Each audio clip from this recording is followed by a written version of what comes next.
माने निजर दुकान बा वाणिज्य प्रतिष्ठान नाम फलक ए पर्यंत ओडिया भाषा रे लिखि नाहंती सेमाने यथासारे नाम फलक देखि राज्य सरकारंकर एही अभियान को सफल करिबारे सहयोग करंतु। ओडिशा सरकार जो निर्देशनामा अछि आज श्रम विभाग डिपार्टमेंट जो निर्देश दिखाई समस्त वाणिज्य प्रतिष्ठान मानक basically municipality area NS area रे ओडिया रे नाम फलक लिखा बाध्यतामूलक करा जायछि।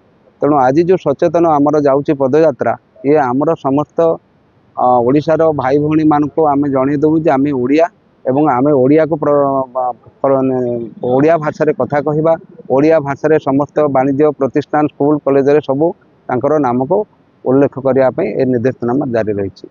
ऑफिशियली सर जो सरकारी कलर जो अच्छी ऑफिसियली आमर जो ड्राफ्ट लेटर गुड़ा हवा कथा आम जारी रखीचु एटा सरकार अवगत अच्छा।